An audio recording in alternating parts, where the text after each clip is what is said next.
오늘은 마가복음 2장 1절부터 12절까지 일어나 네 자리를 들고 걸어가라 말씀 제목을 함께 보시겠습니다. 마가복음 2장 1절부터 12절까지는 우리가 흔히 듣던 말씀 중에 하나입니다. 좀 드라마틱하고 역동적이며 예수님의 권능과 함께 마비병 환자가 죄들의 용서함과 즉시 고침받는 사건이 잘 묘사되어 있습니다. 예수님의 기적과 함께 예수님께서 죄들을 용서하는 권능 있는 분이시라는 것이 밝히 드러나 있는 글입니다.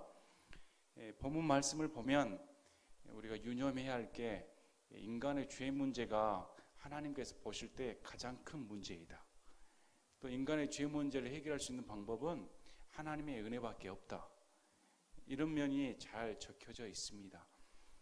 2장 1절을 보니까 며칠 뒤에 그분께서 다시 가버나움에 들어가시니 그분께서 집에 계시다는 소문이 들리므로 예수님의 기적이 많이 벌어지고 많은 병자들이 나와 고침을 받았기 때문에 아마 예수님의 일거수일투족이 다 생방송 되었을 겁니다. 지금 이 시간에는 예수님이 어느 집에 머무시더라, 어느 동네에 들어가 계시더라. 그러면 사람들이 즉각 정보를 수집하고 우후 이렇게 몰려들었을 겁니다.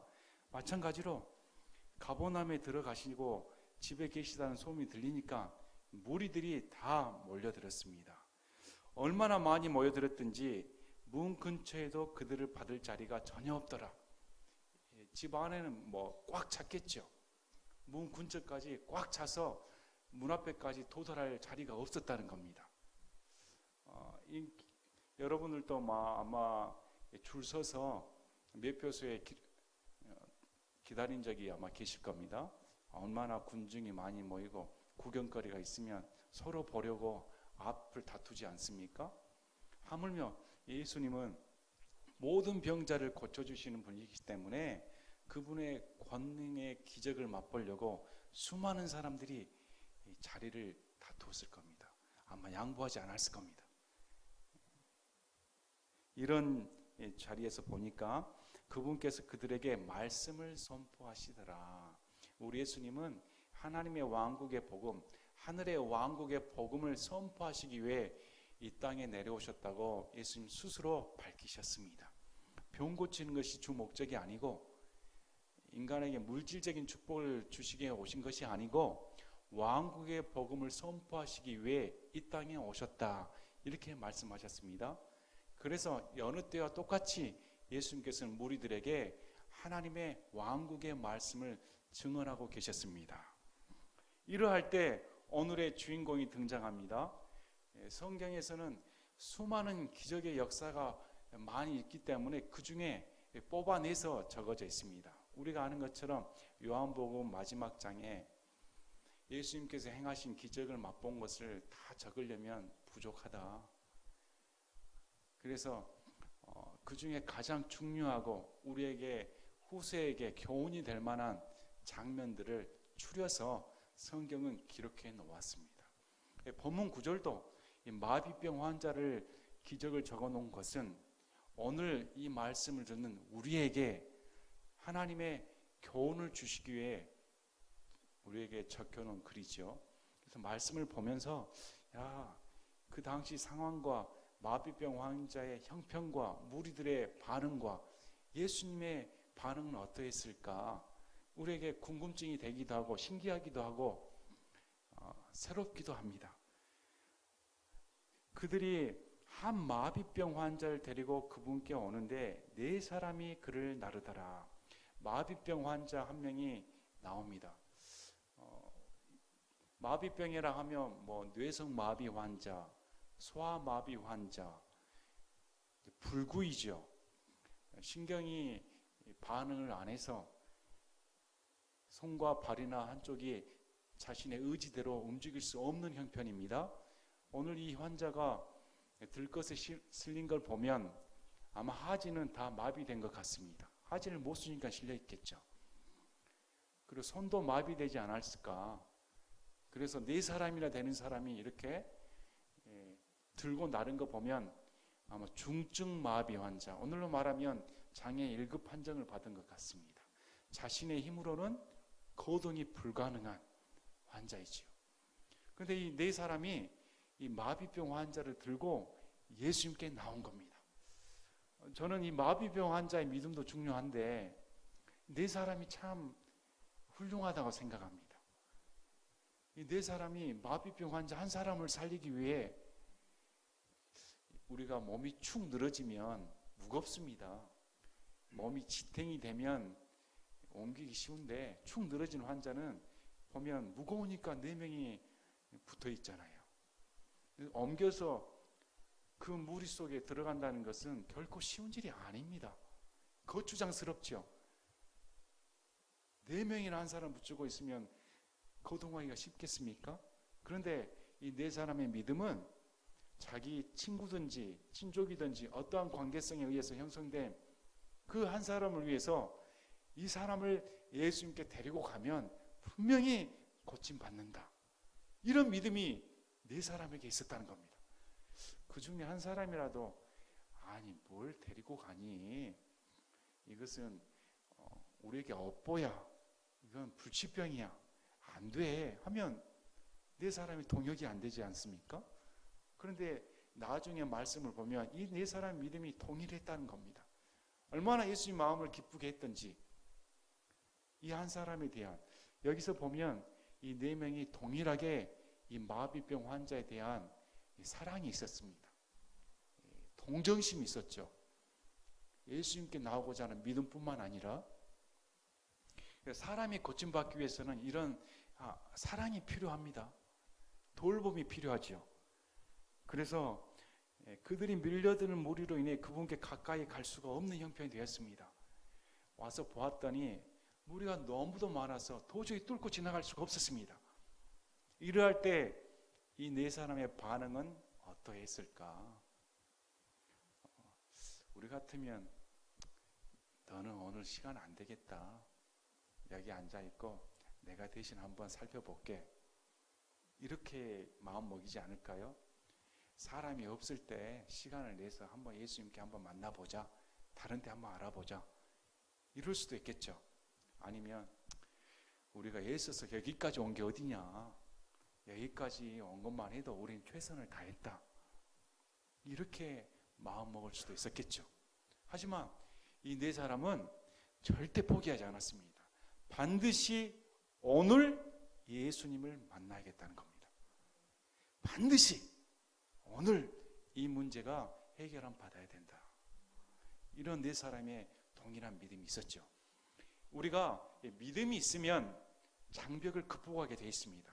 아무리 자신의 안에 또 자신의 밖에 내적인 외적인 장벽이 있을지라도 그것을 뛰어넘을 수 있는 것은 보이지 아니하는 우리 안에 내재된 믿음입니다. 믿음이 있으면 장벽은 아무것도 아닌 것이죠. 그래서 이 네 사람은 믿음이 있었기 때문에 수많은 군중의 무리, 환경, 자신의 처지들, 들고 나갈 수밖에 없는 그런 형편들, 모든 상황이 장애물이 되지를 않았습니다. 이런 것은 우리가 믿음이 있으면 극복할 수 있다는 것이죠. 그래서 보십시오. 그분께서 계신 곳에 지붕을 벗기고 부순 뒤 마비병 환자가 누운 자리를 달아 내리거늘. 그래서 이 사람들이 딱 눈에 띈 것이 예수님이 지금 집 안에 계시는데 예수님께 직접 도달하는 방법은 지붕 위로 가가지고 지붕을 뚫어버리면 되겠다. 건물을 훼손시키는 것이죠. 남들이 뭐라 할까요?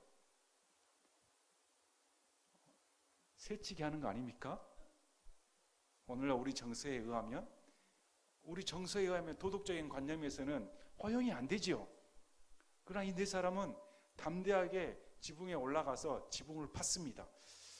오늘날 같으면 콘크리트로 하면 안 되겠는데 그 당시 집은 콘크리트가 없기 때문에 아마 파거나 들쑤시면 이렇게 벌어지는 것 같습니다.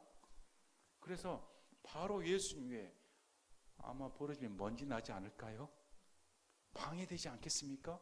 예수님의 말씀을 증거하고 조용히 하면서 하는데 분위기가 형성되어 있는데 사람들이 4명이 올라가서 지붕을 뚫고 있으면 여러분 기분 좋겠습니까?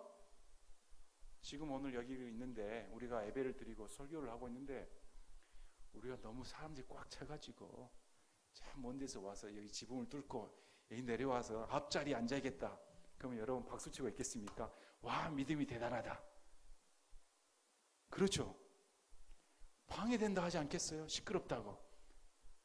예배를 드리려면 조용히 저 뒷자리에 앉든지 이렇게 해야 되지. 하지만 오늘 성경 구절은 그렇게 말하지 않고 이 사람들의 믿음의 행동이 지붕을 뚫고 내려왔다는 겁니다. 그래서 마비병 환자가 누운 자리를 따라 내렸습니다. 이야, 참 감동스러운 장면입니다. 이 네 명이 환자를 들것에 실어가지고 이 구멍을 뚫어서 내리려면 그 구멍이 작겠습니까? 네 명이 그 자리가 내려갈 정도라면 큰 공간을 확보해야 되죠. 그래서 큰 공간을 걷어내고 부스러기가 떨어지면서 부쉈다고 하니까 떨어지면서 먼지 날리면서 영차하면서 잘못 내리면 꽉 넘어질 거 아닙니까?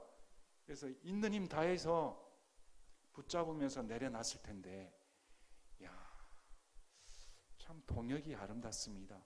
사람을 살리는 것이 그렇게 쉽지가 않은 것 같아요. 한 사람이 고침받고 한 사람이 살리는 것이.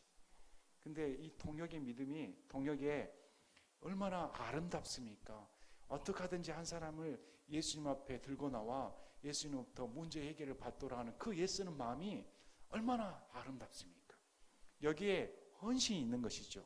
수고가 있는 겁니다. 그래서 예수님께서 그들의 믿음을 보시고, 우리 예수님이 뭘 보셨다고 합니까? 우리가 보는 인간의 눈으로 보는 도덕적 관점에서 보는 남의 기물을 파손하는 그 행동을 보셨습니까? 아니면 질책을 하셨습니까?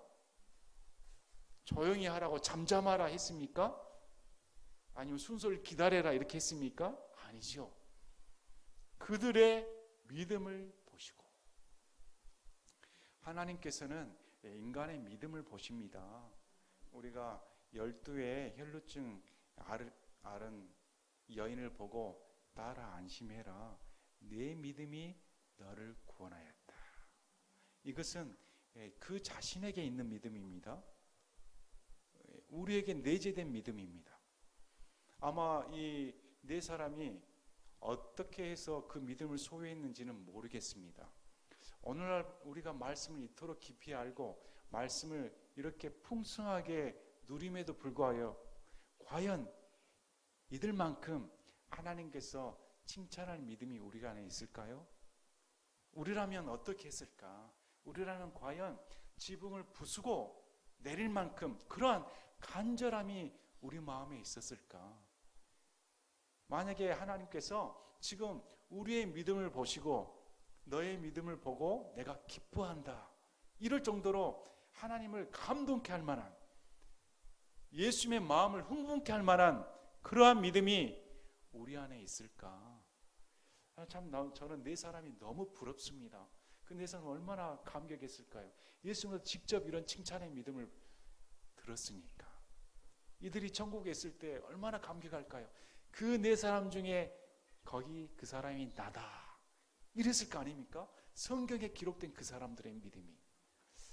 이런 걸 비교해 보면 어찌 보면 참 우리들은 부끄럽다 하는 생각이 듭니다. 우리들은 체면을 치르기가 쉽습니다.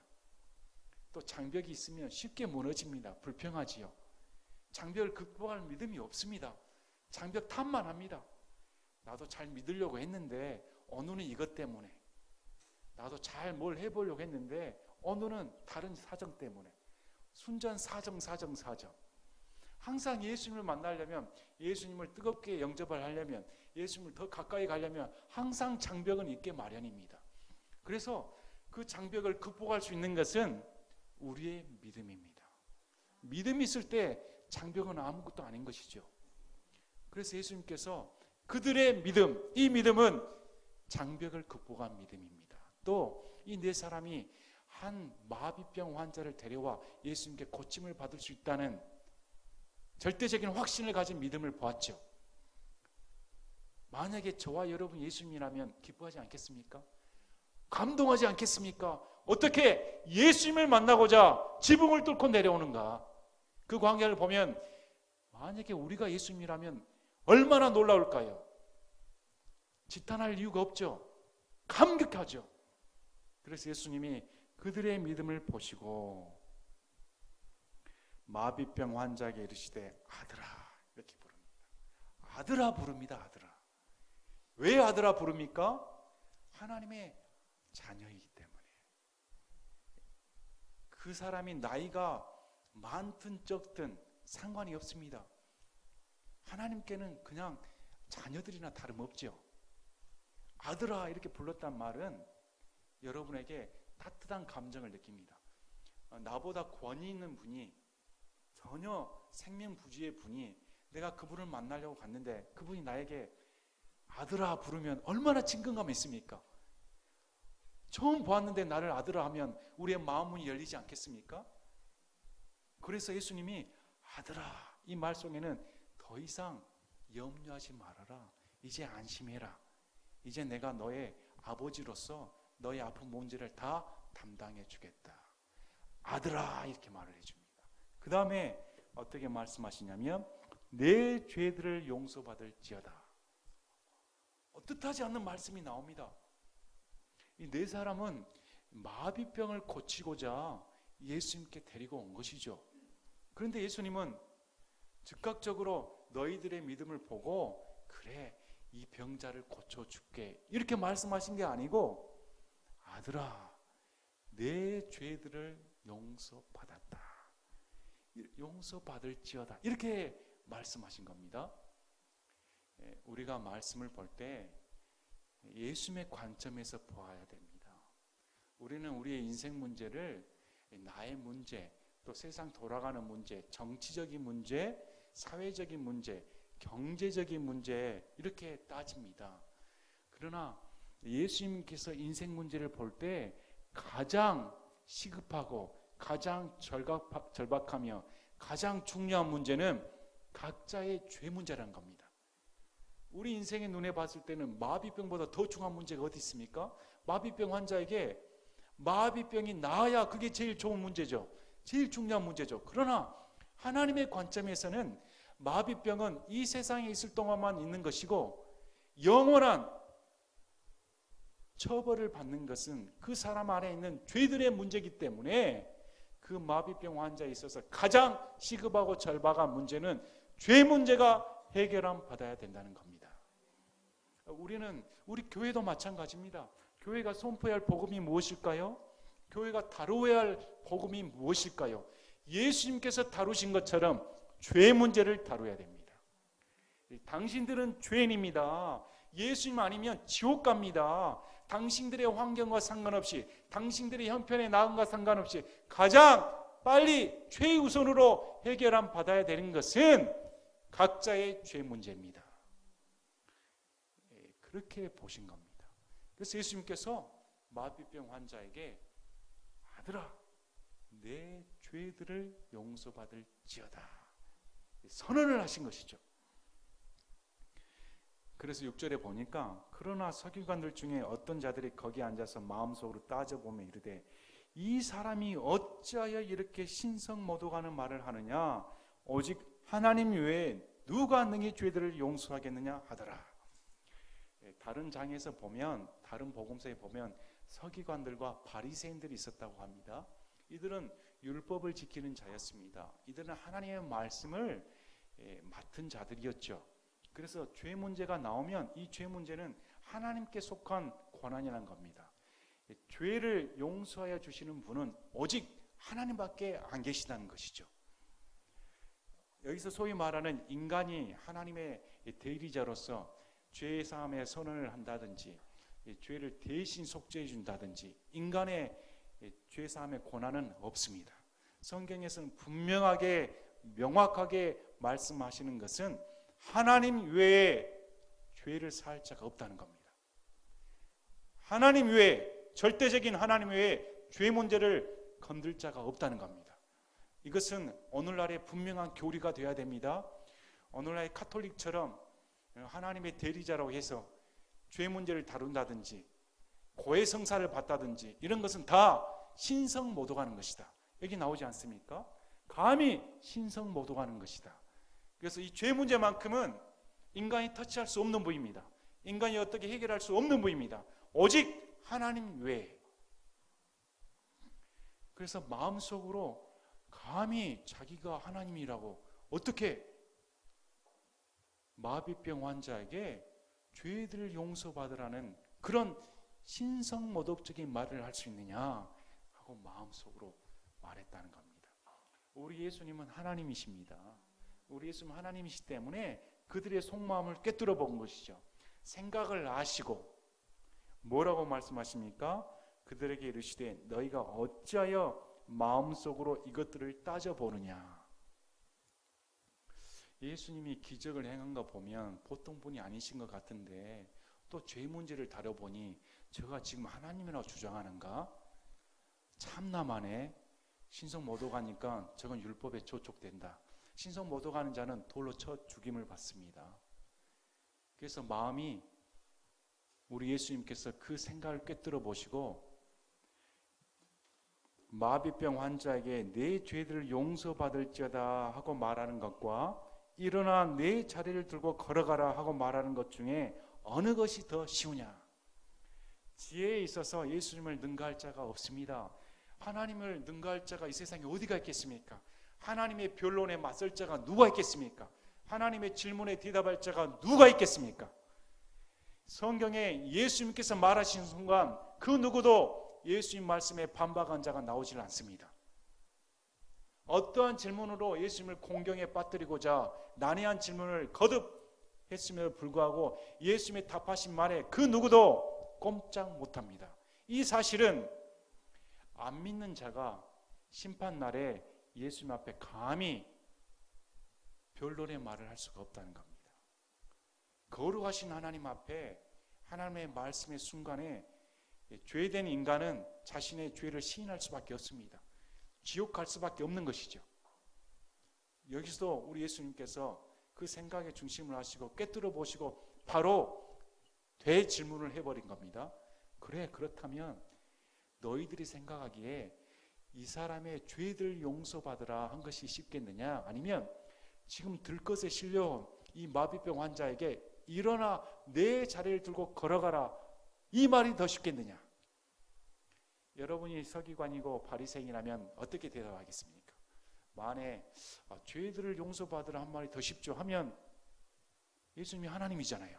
하나님을 시인하게 된 겁니다. 또 두 번째는 마비병 환자에게 일어나 내 자리를 두고 걸어가라. 도저히 못 고칠 병인데 이것이 예수님께서 말씀하심으로 말미암아 바로 일어나 걸어갈 수 있을까? 의심이 들죠. 둘 다 이 사람들은 말을 할 수가 없게 됩니다. 그래서 예수님께서 둘 다 너희들은 질문에 대답할 수 없다. 둘 다 어려운 인간 편에서는 어렵기 때문에 그러나 하나님 편에서는 둘 다 쉽다는 겁니다. 하나님 편에서는 둘 다 능히 이루어 주시는 말씀이기 때문에 그래서 보십시오. 사람의 아들이 땅에서 죄들을 용서하는 권능을 가진 줄을 너희가 알게 하려 하노라. 우리 예수님이 사람의 아들로 말씀을 하십니다. 자, 죄들의 권능을 사함을 권능을 갖는 걸 알게 한다는 것은 예수님이 하나님이시라는 것을 말씀하고 있는 겁니다. 사람의 아들이지만 하나님이시다. 또 어떤 분들은 예수님이 십자가상에서 달리신 이후로 죄들을 용서하셨기 때문에 그 전에는 구원받을 수 없다. 이렇게 잘못 오해하는 경우도 있습니다. 그러나 시편 30편 5절 말씀에도 다윗이 밧세바를 범한 후에 자기들의 범법을 용서받은 것을 주께서 내 죄를 용서해 주셔서 감사하다, 은혜이다 이렇게 고백하는 32편 9절이 나옵니다. 무슨 말씀이시냐면 우리 예수님은 하나님이시기 때문에 십자가 달리시 전에도 죄들의 용서함을 선포할 수 있으신 분이신 겁니다. 그래서 보십시오. 사람의 아들이 땅에서 죄들을 용서하는 권능을 가진 줄을 너희가 알게 하노라 하시고 마비병 환자에게 이르시되 내가 내게 이르노니 일어나 내 자리를 들고 내 길로 내 집으로 가라 하시매. 여러분이 마비병 환자였으면 어쩔까요? 예수님, 저는 병 고침 받으러 왔습니다. 무슨 죄 사함의 말입니까 지금. 나는 병 고침 받아서 지금 일어나야죠. 그거 하나 보고 있으면 왔어요. 너무 섭섭하시네요. 그냥 딸랑 용서함 받았다 가면. 여러분은 어느 문제가 더 큽니까? 불신자들은 지옥에 간 순간 그 참남함과 그 고통과 그 후회함은 우리가 뭐 말로 표현할 수가 없을 겁니다. 어떻게 말로 표현합니까? 손가락이 후라이팬에 데워진 후라이팬에 손만 살짝 대도 뜨거워서 뜨거 며칠 동안 아프고 쓰라리고 이러는데, 그보다 수천 배에 달하는 뜨거운 상상을 초월하는 불구덩이 속에서 1년도 아니고 2년도 아니고 1000년이라면 그래도 희망이 있습니다. 영원토록 타는 고통을 느낀다면 그 후회함은 어떨까요? 마비병 환자에게 지금 이 세상 사는 동안 마비병 나는 것이 영혼의 고통을 받는 것보다 더 중요한 일이겠습니까? 예수님을 보실 때는 지옥까지 않는 죄들의 용서함 받는 것이 너무도 중요한 문제이지요. 그래서 마비병 환자에게 그뿐만 아니라 우리 예수님은 병 또한 고쳐주십니다. 그래서 마비병 환자에게 아들아 걱정하지 말고 일어나 내 자리를 들고 걸어가라. 여러분 마비병 환자 보셨습니까? 마비병 환자들은 근육을 쓰지 못하기 때문에 근육이 위축이 와버려서 다 말라버립니다.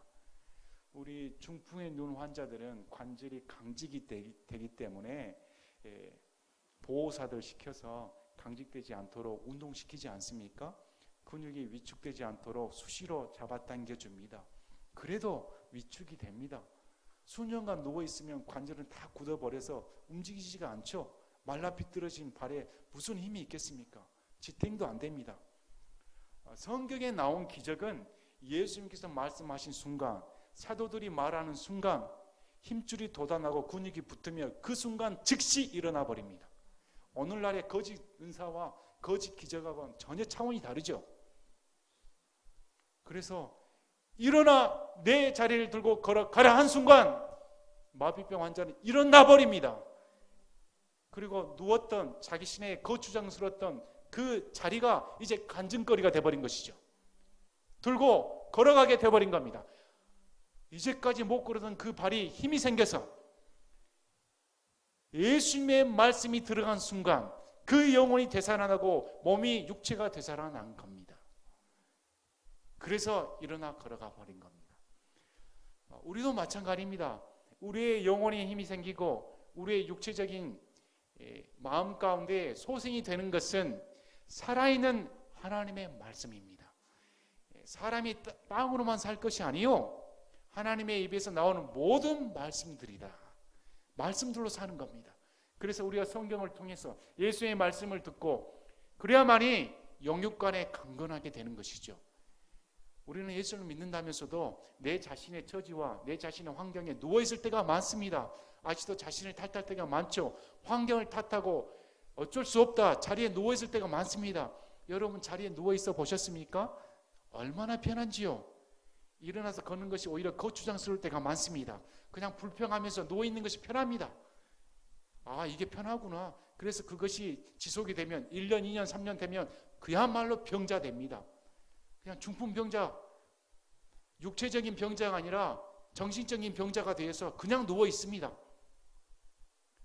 예수님의 말씀이 들어와야만이 그 영혼이 살아나서 생동감 있게 하나님의 말씀에 순종하게끔 되어 있습니다. 이 사람은 예수의 말씀이 들어온 순간 그의 마음 가운데 변화가 생기기 시작했죠. 육체적인 변화가 드러난 순간, 힘이 생긴 순간 벌떡 일어났습니다. 그래서 예수의 말씀처럼 순종할 수가 있겠는 것이죠. 정말 일어날 수가 있구나. 정말 걸어갈 수가 있구나. 정말 내 집으로 가라 하니까 갈 수가 있구나. 여러분에게 이런 기적이 일어나고 싶지 않습니까? 예수님의 말씀에 귀를 기울이십시오. 여러분 가운데 예수님의 마음을 감동시킬 만한 믿음을 가지십시오. 장벽을 극복하는 믿음, 예수님을 만나고자 하는 열망적인 믿음, 어떻게 하면 예수님 그분 앞에 무릎을 꿇을까? 어떻게 하면 더 나아가 예수님을 한치라도 더 가까이 볼 수 있을까? 그러한 마음이 있어야만이 먼저 영혼이 살아나고 육체가 솟게 되는 겁니다. 그래서 일어나 내 자리를 들고 걸어가라. 우리가 이런 사람이 되었으면 합니다. 우리의 자리를 걷어치워버리고 적극적으로 일어나서 걷는 살아있는 사람이 되었으면 합니다. 그가 즉시 일어나 자리를 들고 그들 모두 앞에서 나아가거늘 그들이 다 놀라 하나님께 영광을 돌리며 이르되 우리가 그 일을 이런 식으로는 결코 본 적이 없다. 이런 식으로 이제까지 본 적이 없다는 것이죠. 저도 본 적이 없습니다. 저도 병상에서 몇 년간 수십 년간 누워있던 환자가 어느 날 예수님을 만나가지고 벌떡 일어났다면 얼마나 뒤로 까무치게 놀라겠습니까? 어떻게 이런 일이 벌어지지? 내 눈으로 본 적이 없는데. 예수님이 주신 기적의 목적이 뭐라고 말씀하셨습니까? 사람의 아들이 이 땅에서 죄들의 용서함을 선언할 권능이 있으심을 알려주기 위해 이런 기적들을 행했다는 겁니다. 우리는 예수님이 나의 죄들을 용서하신 구세주임을 믿습니다.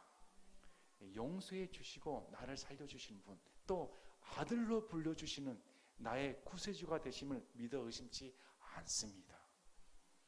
그래서 본문 말씀을 통해 우리가 이 마비병 환자를 들어 날려서 예수님께 들고 간 그 믿음, 참 이 믿음이 부럽습니다. 우리에게 이런 믿음을 소유했으면 좋겠습니다. 예수님을 감동시킬 만한 아들아, 내 믿음이 놀랍다. 이만한 믿음이 본 적이 없다. 이러한 믿음을 소유하는 저와 여러분이 되었으면 합니다. 또 이제까지 우리가 예수를 믿는다면서도 아직까지 내가 의지하는 자리에 누워있어서 그냥 누워있어서 마비병 환자처럼 주저앉아 있는 적이 없는가? 그랬다면 예수의 말씀을 다시금 새로 듣고 중풍병 나의 영적인 면 다 벗어버리고 이제 주님 위해 살겠습니다. 주님을 권능 있게 증거하는 예수님의 증언자가 되겠습니다. 이렇게 들고 나가는 우리가 되었으면 합니다. 제가 기도하고 마치겠습니다.